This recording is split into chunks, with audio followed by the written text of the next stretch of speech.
Saudações, conspiradores, iniciando mais um programa Realidade Fantástica, mais uma entrevista fantástica, trazendo até você sempre temas relevantes do esoterismo, do ocultismo, das paraciências, da alta filosofia, da metafísica, tudo aquilo que pode nos ajudar a transcender. E hoje nós temos um tema capital para abordar com vocês, que é a diferença entre o sufismo e o pseudo-sufismo. Porque nós que gostamos de pesquisar, nós que estamos buscando, todo aquele que está à busca de um caminho espiritual, muitas vezes se depara com caminhos que são legítimos e com cópias que não são tão legítimas, mas que confundem o buscador. Então, pensando nisso, nós uma vez mais convidamos para esclarecer esse tema o nosso querido amigo Abdul Qadir, que é representante nacional da Ordem Naqshbandi, uma das mais tradicionais ordens sufis do mundo, né? Tradicionalmente aceita, válida, a Ordem Naqshbandi Haqqani, e que nos concordou, ele já é um colaborador antigo do programa, nos esclarecer essas diferenças e dar um roteiro seguro para você que tem interesse no misticismo islâmico, no esoterismo islâmico, seguir as vias mais autorizadas. Tudo bem com você, Abdul? Olá, tudo bem, Jamil? Agradeço novamente a oportunidade de esclarecer esse assunto importantíssimo, de fato, para qualquer buscador da verdade. Sem dúvida, Abdul. Bom, meu amigo, vamos começar tentando detectar essa diferença que na mente do buscador, assim, superficial, sem muito conteúdo, dá muita confusão. O sufismo, ele pode existir sem necessariamente a pessoa aderir ao Islã, ou uma ordem sufi tradicional, ela tem que estar sob a jurisdição do Islã? Porque nós vamos abordar isso, muitos caminhos, escolas, sufis, começaram a aparecer no século XX e colocando isso, de não obrigar necessariamente a pessoa a abraçar o Islã. Como é que fica isso? Exato, Jamil. Temos que ter em conta que 99 ou até mais, quase 100% das ordens sufis, elas são ligadas a uma escola de jurisprudência do sunismo tradicional. Então a pessoa, além de ser um muçulmano, ela tem que seguir todas as determinações de uma das escolas de jurisprudência, que é a Hanafi, Malik, Shafi e Hanbali. Se o sufi está numa ordem sufi que não está seguindo essas orientações, então ele não está numa ordem sufi verdadeira. Agora, existe um e outro caso de alguma ordem que é ligada ao xiismo, que daí segue uma outra escola de jurisprudência, que é a Jafaria. E é raro ordens xiitas, mas existe. Ok, muitas pessoas que começam a ler sobre islamismo, sufismo, embora sejam mesmo, né? Muito provavelmente elas vão tomar contato com alguns autores aqui no Ocidente.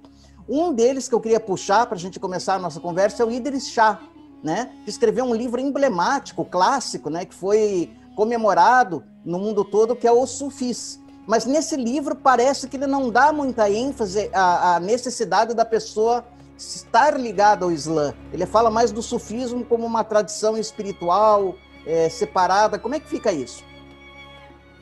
É uma ótima pergunta. Idris Shah, Omar Ali Shah, eles tentaram difundir o sufismo de maneira a atingir maior número de pessoas. E até hoje ainda existe uma resistência em relação ao Islã no Ocidente, mas quando eles começaram esse trabalho na década de 50, 40 para 50, a resistência era ainda maior.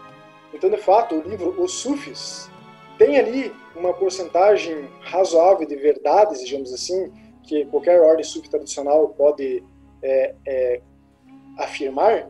Agora, como ele tentou atingir um número maior de pessoas, ele acabou colocando algumas coisas que não fazem parte, de fato, do sufismo, e uma ordem sufi tradicional rechaçaria, né? Como, por exemplo, a ideia de que o sufismo ele é supra-religião, ele está acima das religiões, ele é a essência de todas as religiões, né? Então, essa ideia é uma ideia falsa, porque o sufismo está necessariamente ligado ao islamismo. Como você mesmo começou a pergunta, né? O sufi verdadeiro, ele segue uma escola de jurisprudência. Até eu estava lembrando esses dias uma frase que uma pessoa me falou já anos atrás, que eu acho que resume bem essa ideia, que é o seguinte: vamos supor que a pessoa queira fazer uso do sufismo. Ela quer que o sufismo entre dentro dela. Então ela vai, digamos assim, receber, entre aspas, o sufismo no seu coração. Vamos fazer uma analogia com um chá. A pessoa quer tomar um chá. O sufismo sendo o chá.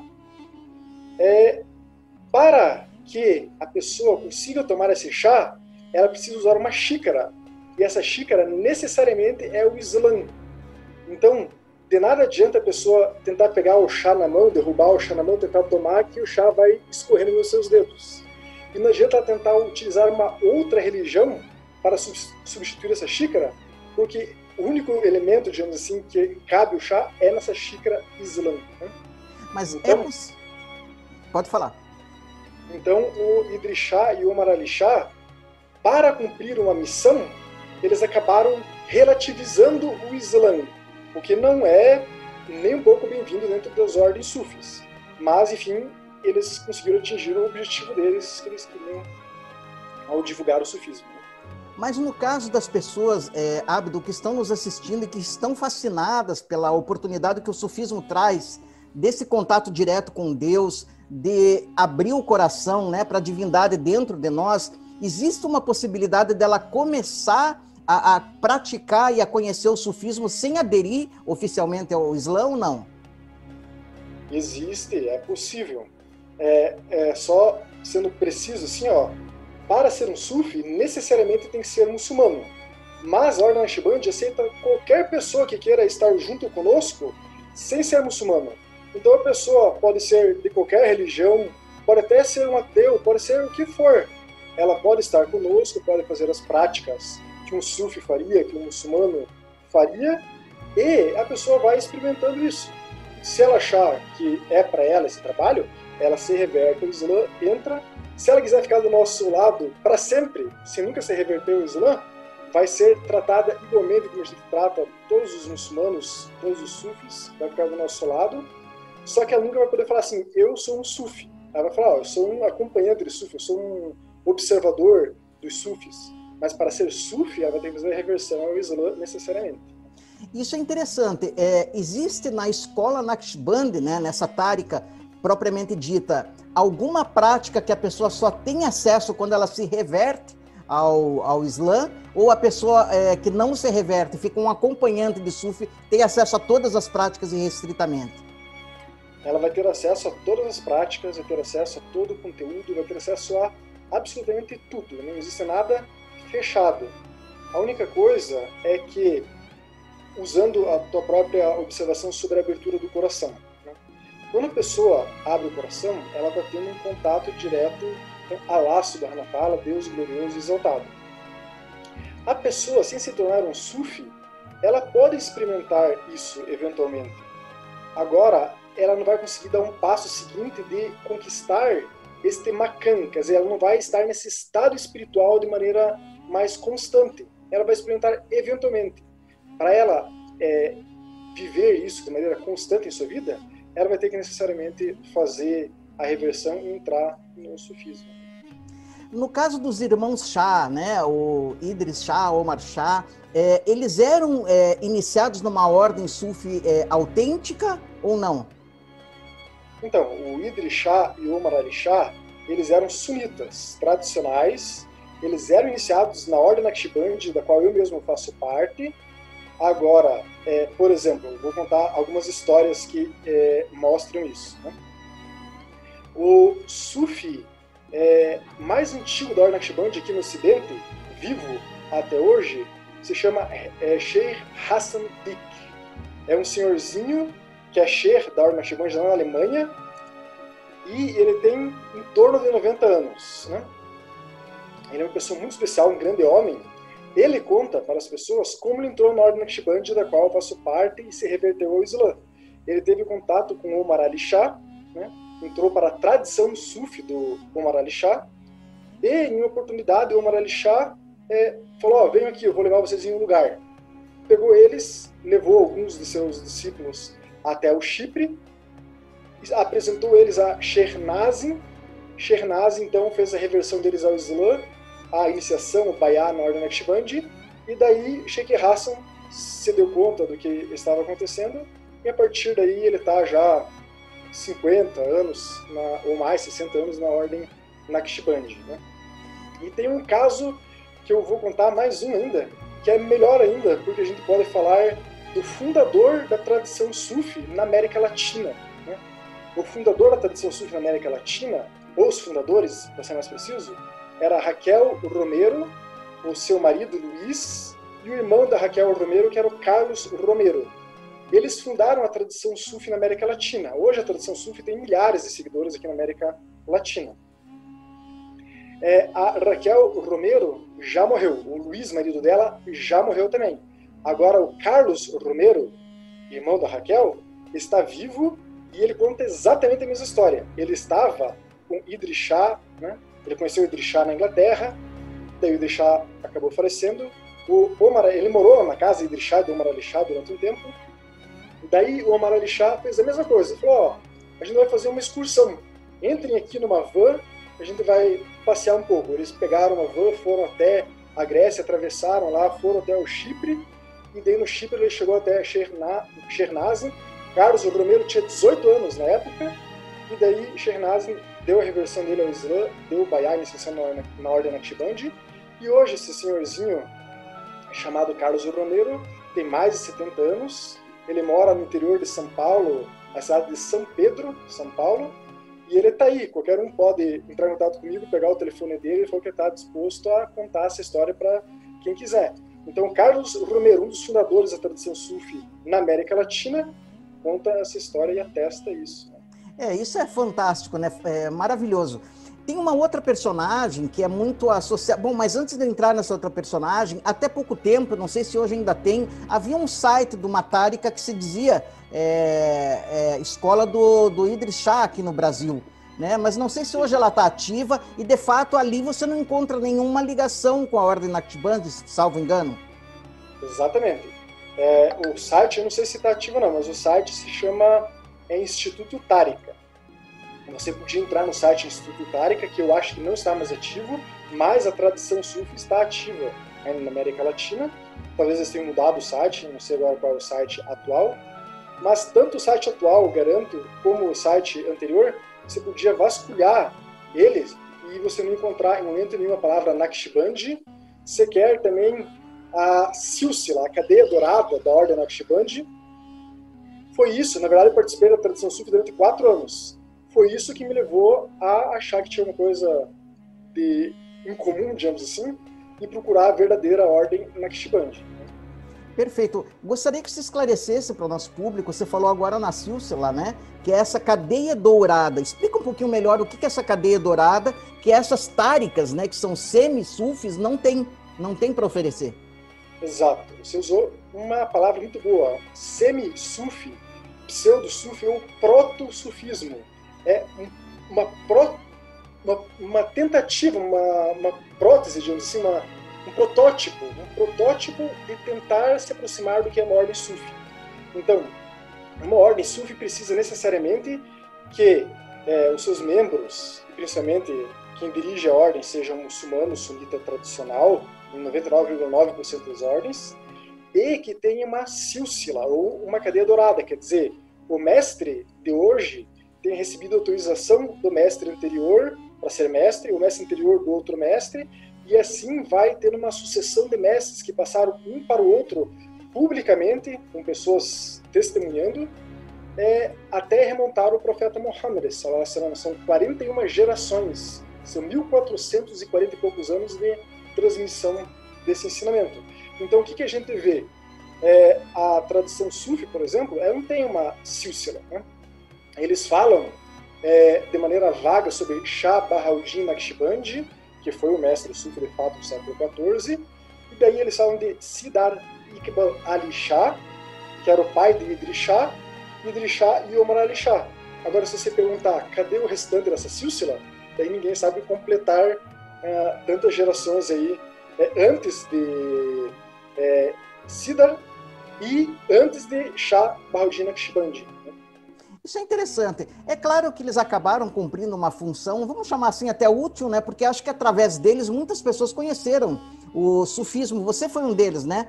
Que parece que começou por eles, mas daí viu que tinha alguma coisa incompleta, vamos dizer assim, e foi buscar as verdadeiras fontes.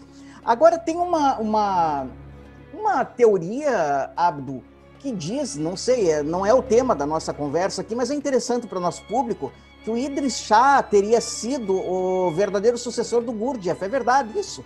Que ele teria sido enviado para suceder ao Gurdjieff? Então, isso daí é um assunto também um pouco, digamos assim, nebuloso, né? Porque Gurdjieff, ele desempenhava a mesma função para a Ordem Naqshbandi. A gente inclusive tem uma entrevista nossa que a gente conversa sobre Gurdjieff. Pelo menos 70% a mais até dos ensinamentos de Gurdjieff foi extraído diretamente da Ordem Naqshbandi. E Gurdjieff desempenhava a mesma função. Ele veio trazer o sufismo de maneira ampla, difundida no Ocidente, e ele morreu em 1949. Inclusive, no enterro dele, apareceu um homem encapuzado com um capuz misterioso ao meio das pessoas, pegava a mão de um e outro discípulo de Gurdjieff e falava: você quer continuar o trabalho de Gurdjieff? Então me siga. E algumas pessoas acharam curioso isso, foram atrás desse homem. Esse homem era o Idris Shah, né? Que de fato continuou com o trabalho de Gurdjieff. Agora ele rompe, né? O Omar Ali Shah principalmente rompe com Gurdjieff, dizendo que Gurdjieff não seguia o Islã, que ele cometia vários erros. Mas muitos aí Naqshbandis, ao ver essa fala de Omar Ali Shah, dizem que ele estava fazendo essa fala, inclusive tem um livro Tradição Sufi no Ocidente, do Omar Ali Shah, que tem essa fala dele lá. Os Naqshbandis falam que ele estava falando isso para que os discípulos de Gurdjieff conseguissem desvincular um pouco de Gurdjieff e começar a olhar para o Islã, porque até então eles não olhavam muito para o Islã. Então era como se fosse um passo a mais para os discípulos de Gurdjieff, né? Essa fala de Omar Ali Shah. Interessante tudo isso. E uma outra personagem também que difundiu muito o islamismo e o sufismo no Ocidente, que se dizia, digamos que representante de uma tárika, é autor, inclusive, de uma biografia de Muhammad, né, que é muito celebrado, que é o Martin Lings. O que você tem para nos dizer sobre ele? O Martin Lings, ele já é de um outro movimento que veio difundir o sufismo. Então a gente poderia colocar esses movimentos de difusão no sufismo da seguinte maneira. Teve uma primeira onda de difusão no sufismo, que foi através de Inayat Khan, né? Ele foi logo na passagem do século XIX para o século XX, tanto que ele morreu em 1927, ele foi o primeiro a falar de sufismo no Ocidente. Ele tem dezenas de livros, né? Logo depois de Inayat Khan, já grudado ali com a morte dele, veio Gurdjieff, né? E veio também os perennialistas, né? Então, Martin Lings, ele faz parte dos perennialistas. Martin Lings, em especial, ele era vinculado à ordem Shadili Alauya, que é uma ordem verdadeira, né? Agora, o perennialismo, assim como, por exemplo, o Gurdjieff fundou o quarto caminho, digamos assim como Idris Shah e Omar Ali Shah fundaram a tradição sufi, os perennialistas fundaram uma vastidade de outros caminhos, que daí alguns até fazem uma menção ao Islã, mas alguns diziam bastante do Islã e do sufismo. O perennialismo, então, tem uma outra coisa aproveitável, mas tem bastante coisa que é bem desviada do sufismo e do Islã. E é interessante, até seria importante consultar você, porque o Martin Lings ele escreveu uma biografia de Muhammad, né? E gostaria de saber se essa biografia é indicada, é a mais completa, como você advoga aí, ou existe uma outra mais autorizada para os ocidentais conhecerem? Existem diversas biografias do profeta Muhammad, sallallahu alaihi wasallam, e essa biografia do Martin Lings eu já li, ela é muito boa. Agora tem um e outro detalhe que parece que às vezes ele, digamos assim, entre aspas, dá uma viajada, né? Que até outros críticos, outros muçulmanos críticos que leram essa biografia falaram: eu acho que aqui ele exagerou, né? Mas as biografias do profeta, sallallahu alaihi wasallam, elas são bastante boas, bastante dignas, as que tem em português, tem várias, até mesmo, se se você pegar uma biografia do movimento Salafi, o Wahhabi, que são os radicais, eles fazem um trabalho histórico muito bom, né? Então, as biografias são históricas e são baseadas em fatos históricos, em relatos e tudo mais. Então, as biografias são todas muito boas. Abdo, outra coisa muito interessante, tem um outro autor que também é controvertido, às vezes é ligado ao sufismo, que é o Júlio Zévola. O que você tem para nos dizer dele? Então, essa é uma parte do perennialismo que se desviou por completo. É interessante a gente chamar, então, para falar aqui nesse assunto, Schwann e René Guénon, né, que são como que os pais do perennialismo. Guénon e Schwann se ligaram à ordem Chadili também. Agora, o Schwann, até onde alguns estudiosos apontam, ele tinha uma certa sinceridade, uma entrega, de fato, ao Islã.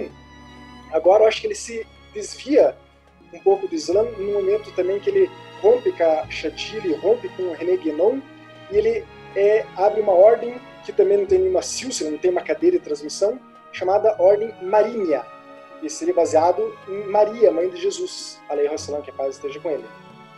Então, Schwann se perdeu um pouco nessa direção, porque ele fundou uma ordem proto-sufi também. E ele estava numa ordem sufi verdadeira e saiu para fundar uma ordem proto-sufi, pseudo-sufi.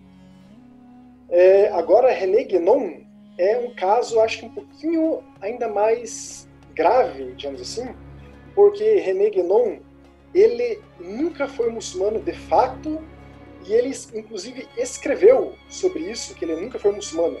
Tem um homem chamado Paul Charconac, que ele era editor e biógrafo de René Guénon, e ele escreveu que René Guénon se reverteu ao Islã, se tornou muçulmano, para ter acesso a obras sufis no Egito, que só muçulmanos podiam tocar naquela ordem no Egito lá.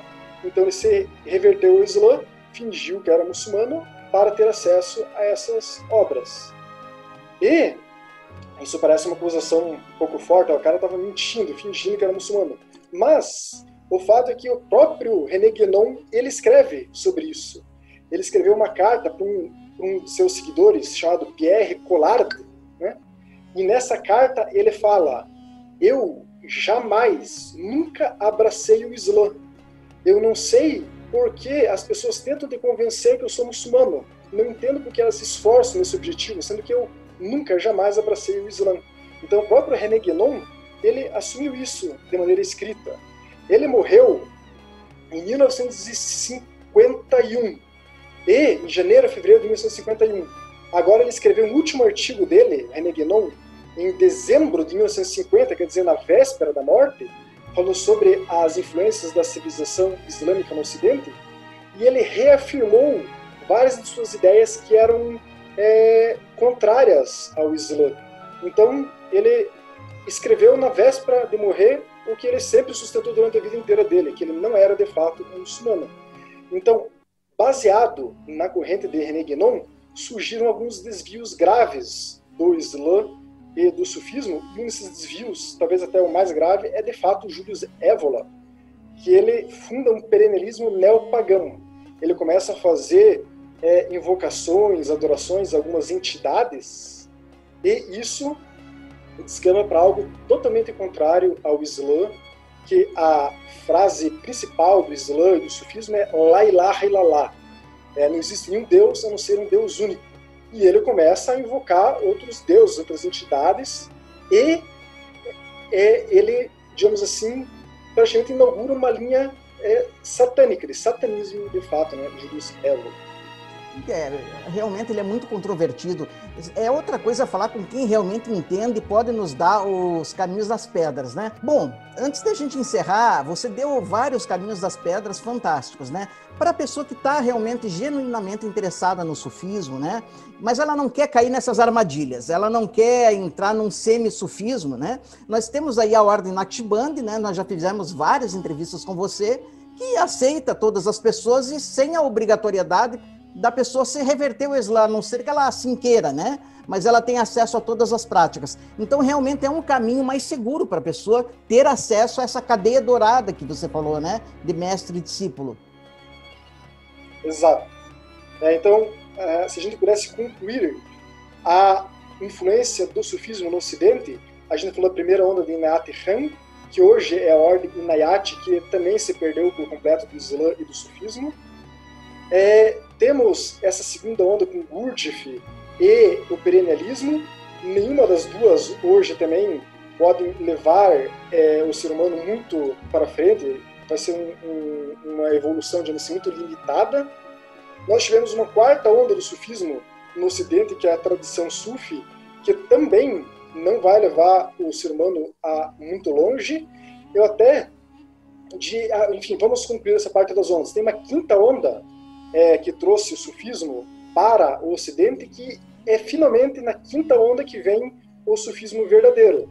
Essa quinta onda que trouxe o sufismo para o Ocidente é Sheikh Nazim al-Haqqani, a ordem Naqshbandi Haqqani, da qual eu pertenço, e Sheikh Muzaffer Ozak, que faleceu em 1975, o Sheikh Nazim faleceu em 2014, Sheikh Muzaffer Ozak é da ordem Jehari, né?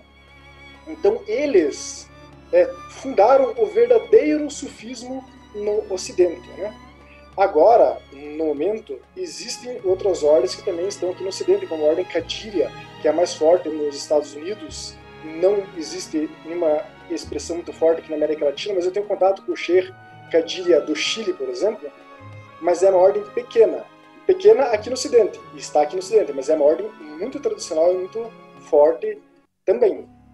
Então, se a pessoa estiver em contato com uma dessas ordens, que é notadamente reconhecida como uma ordem sufi tradicional por todas as outras ordens sufis, como a Naqshbandi, Jehari, Qadiriya, a Shadili, então a Tijani, então a pessoa estará segura. Agora, hoje em dia, tem várias ordens, pseudo-ordens sufis, aqui no Brasil, atuando, que são ordens totalmente desviadas do sufismo e do Islã, e que de fato nunca poderão levar o ser humano a algum lugar muito mais longe. Dificilmente uma ordem assim vai dar ao buscador esta presença constante de abertura do coração. Raramente. Se for, é uma anomalia, digamos assim, um presente divino para aquele indivíduo excepcional que já tinha o seu destino se tornar uma pessoa elevada, né? Por acaso aconteceu dentro de uma ordem dessa. Mas a gente pode fazer uma analogia da seguinte maneira. Existem ordens sufis de três... Aliás, existem trabalhos que são ditos sufis de três tipos. Para aquele buscador que está, digamos assim, olhando isso, a gente pode fazer uma analogia como se ele estivesse na areia e ele está vendo navios para embarcar rumo à sua evolução. Então, um navio digamos assim, um navio o caminho é essas ordens verdadeiras. A pessoa vai embarcar num navio desse e ela vai atravessar o oceano e vai chegar no seu destino. Seguramente ela não vai ter problema nenhum nessas ordens verdadeiras. Tem o navio 2. O navio 2 são essas proto-ordens sufis, a tradição sufi, o quarto caminho, o perennialismo, a ordem Inayat.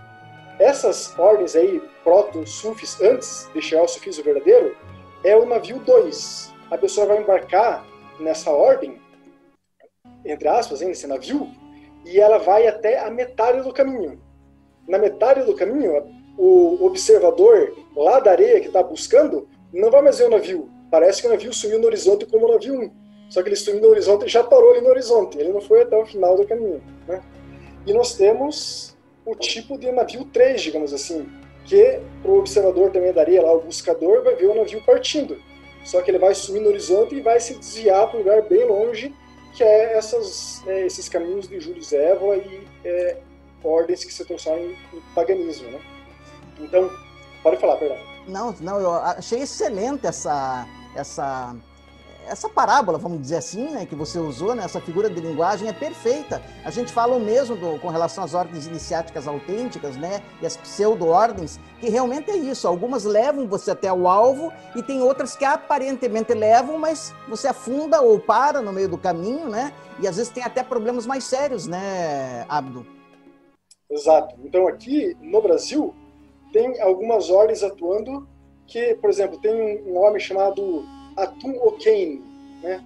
É um norte-americano que ele vem para o Brasil, normalmente ele para em Brasília, ele faz, vai ter um congresso sufi grandioso aqui. Várias pessoas vão lá, falam que foram no congresso sufi, mas ele não tem nada de sufi. Ele fala algum elemento do sufismo, ele fala algum elemento do cristianismo, ele faz um sincretismo total, mas para chamar a atenção ele fala que está fazendo um congresso sufi. Às vezes as pessoas entram em contato comigo e falam, fui no congresso sufi. Eu falo, mas não estou sabendo nada. Normalmente a gente é avisado quando tem um congresso de alguma outra ordem, uma coisa. Foi um congresso sufi lá em Brasília do Atum. Eu fui pesquisar quem é esse Atum e vi que, de fato, não tem nenhuma relação com o sufismo. Existe uma outra ordem sufi no Brasil que é Sufi School, Sufismo Internacional, que eu acho que a base deles está lá em Florianópolis. Eles também misturam. Eles falam que eles são Chiste, Naqshbandi, Shadili, eles falam que eles são umas 5 ordens e eles mostram 5 sílsilas. Então quer dizer que o mestre deles está ligado a 5 correntes de transmissão dourada, só que isso não existe. Uma ordem sufi tem uma sílsila, ligada a uma corrente de transmissão e não a 5 correntes de transmissão. Então as pessoas devem desconfiar quando não existe cadeia dourada ou quando a pessoa tem um monte de cadeia dourada que também mostra que tem uma coisa errada aí, né? Enfim, esse e outros caminhos bastante perigosos que existem no Brasil, né? Sem dúvida, e para vocês verem como a coisa é séria, quando eu propus esse tema ao Abdo, né? Porque a gente acompanha, a gente pesquisa e já acompanhou casos de tantos buscadores que se desviaram realmente, e alguns até se desequilibraram, né? Quando eu consultei o Abdo, ele pediu um tempo para consultar o mestre dele no Chipre, né, para que essa entrevista fosse autorizada. Então vocês vejam como a coisa tem uma cadeia, a coisa é séria, é diferente, né, Abdo? Exatamente. Como esse assunto é um assunto delicado, porque a gente está abordando vários caminhos aí, e estamos fazendo uma crítica a esses caminhos que eles não estão de fato ligados ao sufismo, ao Islã, apesar de às vezes assinarem a bandeira do sufismo, a gente sabe que pode ter alguma reação. Por isso eu já consultei o nosso mestre lá para ele me dar o respaldo de a gente estar respaldado contra qualquer reação nesses caminhos, né? Perfeito, Abdo. Eu estimulo vocês todos que têm dúvidas com relação ao sufismo que entrem em contato diretamente com o Abdo. Podem ter certeza que ele não vai fazer nenhum esforço para tentar cooptar vocês para a ordem, mas ele vai esclarecer. Ele vai esclarecer a ordem Naqshbandi, eu participo dela também, como leigo, vamos chamar assim, né? Assistindo os rituais deles. É um trabalho seríssimo, um trabalho iniciático, genuíno, que vale a pena você conhecer. Realmente ela promove isso que eles falam, que é a abertura do coração. Vale realmente muito a pena. Abdo, eu estou colocando os teus dados aí, para as pessoas que quiserem entrar em contato com você. Eu sei que você é uma pessoa todo coração, está disposto a ajudar, a esclarecer, né, a iluminar as pessoas.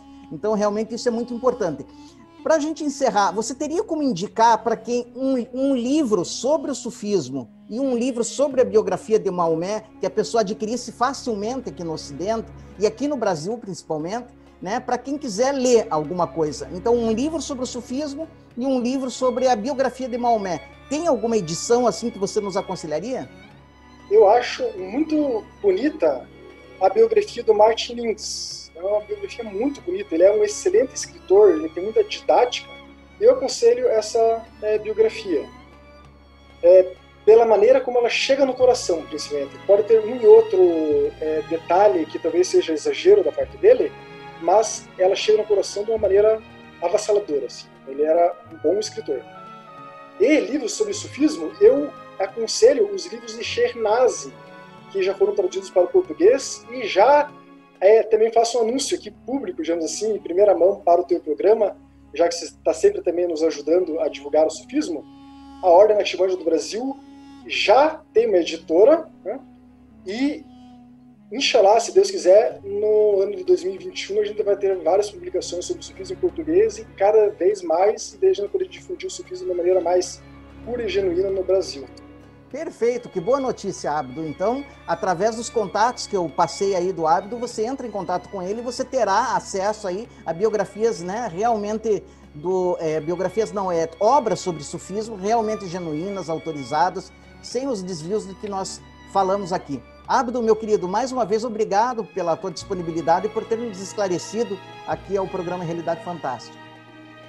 Eu agradeço muito a você, meu irmão Jamil, agradeço muito ao programa Realidade Fantástica, porque muitas pessoas que procuraram o sufismo, que buscavam a verdade, já encontraram o sufismo através do programa Realidade Fantástica. Tem dezenas, se não até uma centena de pessoas que já nos procuraram através do programa de vocês, então vocês prestam um serviço muito nobre ao sufismo de divulgá-lo corretamente, né? Que assim seja, meu irmão. Estamos sempre dispostos e abertos à Ordem Naqshbandi, né? E a outras ordens genuínas, né? Que fazem parte aí desse círculo reduzido de ordens realmente genuínas, né? Que queiram se utilizar dos nossos portais. Obrigado. E a vocês todos que nos acompanharam até aqui, o nosso abraço. Não se esqueça de se inscrever, acionar o sininho, deixa teu comentário, o que você achou da entrevista.